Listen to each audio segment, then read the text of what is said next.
Real Country 1430 AM and 107.3 FM WRDN. Brian Winnikins from Commodity Classic. And thank you to our Commodity Classic sponsors, including Wisconsin Soybean Marketing Board, Synergy Co-op, Bauer Seeds, Wisconsin Farmers Union, Osteoplastics, Compeer Financial, Animal Wellness Center of Buffalo Valley, Elsivia Co-op, Annabis Silo, and the Wisconsin Corn Growers Association. Ben Augustine joins us, another Wisconsin corn grower. He is from Sheldon. He's also on the Wisconsin Corn Promotions Board as well. And Ben, well, thanks for joining us. You're also on the National Corn Growers Association's Resolution Committee, and I'm sure that at this year's Commodity Classic, there are going to be a lot of them. Yeah, there was a number of them. There was a couple of them that were big items. One was corn base acres.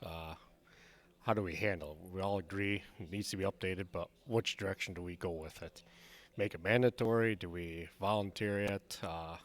What years do we start and what years do we not take account? I guess that was one of the bigger resolutions that there was a lot of good discussion about it.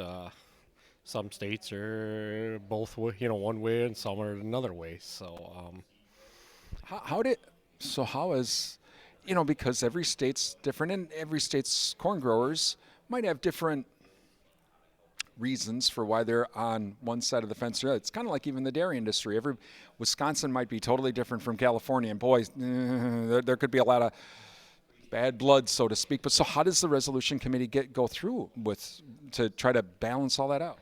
Well, as a resolution committee, we go through the resolution and we see, if it's a legit resolution, not just a phony one, then when we kind of okay, we approve it, then it comes to the Corn Congress, and we let the state delegates vote on those resolutions. If they pass or fail, they can make friendly amendments to them too. If they don't like the wording of it or want to add some words or take words out to make it maybe better fit, maybe across the corn states and that. So, but yeah, you're right. There is a divide there a bit amongst some of the states here. So, as Wisconsin, the last time they did update mandatory base acres, well, the update was back in the 80s.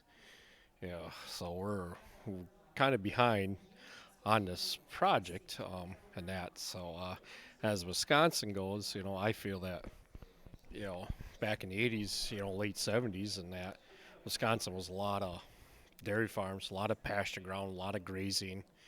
And, the last 20 years, since 2000, late 90s, to now, Wisconsin's made this massive transition to row crop production. More corn, more soybeans, and that. So, why is this important for those that wouldn't know why? Why is it important to have this updated? Well, it's important, Brian, because there's farms out there that me and some of my colleagues, we rent now, we've bought the land, and there's no base acres on them acres, corn base acres. We got fields that are, for me, I got a couple that are 60, 80, 100 acre fields, but there's only a handful of base acres on these. So, in order to, for like trade and, insurance and, there's multiple factors that these base acres are based on, and we need to kind of have something that's current and fits the more modern corn production in this country and in our state. Talking with Ben Augustine from Sheldon, as he's one of the Wisconsin corn growers here at Commodity Classic. So I've asked all the other corn growers as well, and even the soybean growers that have been coming to Classic over the years. What's this Commodity Classic like compared to years past? Well, this is huge. There's 2 floors this year, so it seems like there's a lot going on this year. I don't know how I'm going to get through it all. I'm busy at meetings, and it's like, boy, we just yesterday we just made one hot lap around the first floor, and it's like, I don't know if I'm going to get through the first floor alone, never less the second floor of this. I think there's a lot. It seems like a lot more education here this year too. It feels like, and it seems like a lot of water quality education.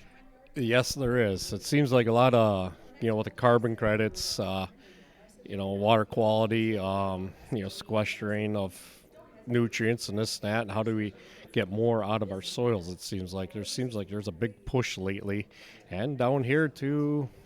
How do you do better with your soil? Get more out of it. get more out of it and protect the environment even more as well. Well, like everybody else, I'm going to ask you this. Ready for spring now? You're up in Sheldon, so you did have maybe a little bit longer winter, quote unquote. But you ready? I don't know if anybody is truly ready, but I heard that a couple of guys planted soybeans early. That's at least what Randy told me. I heard that too. I saw that, and I'm like, oh, say what? Kind of a little shocking. I'll tell you, Brian. The guys down the south had more of a winter than we did up there. We've only had 5, maybe 6 inches of snow total all winter, and we've only had, boy, I want to say it's maybe 3 or 4 days below zero. So for us, it's been kind of spring all season's been felt like spring for us. So you're not going to be that one guy.